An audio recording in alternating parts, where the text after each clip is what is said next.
Okay, hello and welcome. I'm delighted to introduce Patricia Brown, who is going to give us a little bit of an insight into London 3.0.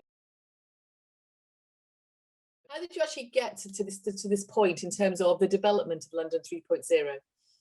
It's been in gestation one way or the other, Sara, for around 4 years, really. And I suppose it picks up from the work that I helped lead for the Good Growth Agenda, the Mayor's Design Advisory Group back in 2016. And as you know, I think a lot and work a lot on cross-sectoral issues in London. And I was just conscious of the fact that we were focusing a lot on the built environment, and we'd done amazing things in London, consciously did amazing things over the past 15 or 20 years, many of which I initiated and led.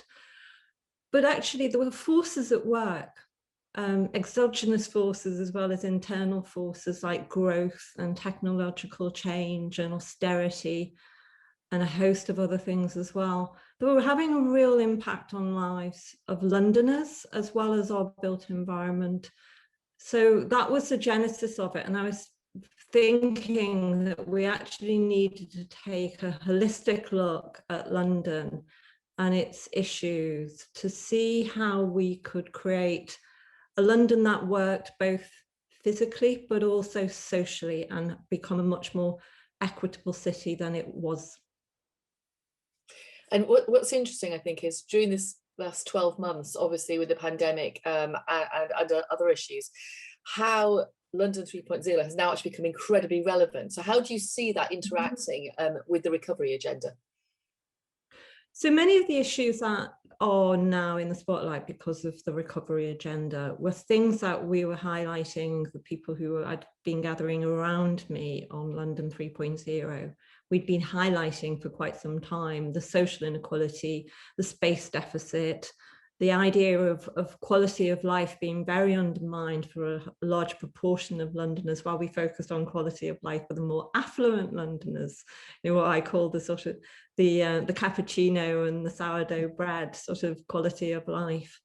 And therefore, or the flat white, that's actually cappuccino's old fashioned nowadays, but we strove for that back in the late 90s, early noughties. That's relevant because quality of life for us then was really about creating that sort of cafe culture and good public realm. And actually I feel, and that's one of the reasons with London, I wanted to create London 3.0, I feel as though we got stuck on that measure of quality of life and we needed to reboot what our view of good looked like. So with that in mind, going to the pandemic, we have a situation now where more people are actually much more aware of the social inequality of our cities, the difference in health outcomes, the difference of people's living standards and space, and how that is impacting on the lives of Londoners. I see the pandemic, in the words of Winston Churchill, who said, "Never let a good crisis go to waste." This is a terrible crisis. The fact that we've, so many people have died, so many lives have been laid to waste, and people will be in poor health for the rest of their lives. Nonetheless, we have to look at this as an opportunity to galvanise more people to actually see what London needs to be a fairer society, and actually shape our built environment and the way we use technology, the way we work together collectively in order to solve the issues that we needed to solve anyway. So I think it's focusing the mind, Sara, and therefore, a lot of the issues, as I've already said, that we were starting to think we needed to look at, more people want to actually join in that party. Brilliant, thank you, Pat. And one of the, I think, exciting things is now we're really being able to get and have this conversation around London 3.0. So I suppose as a parting comment, and sorry, this wasn't something I gave to you before, but what would you see as being a positive result from any conversation around London 3.0?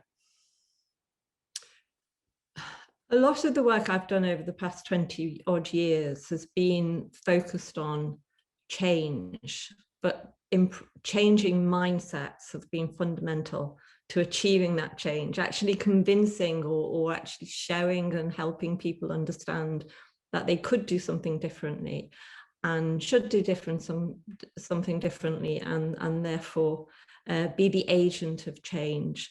So what good looks like for me is that people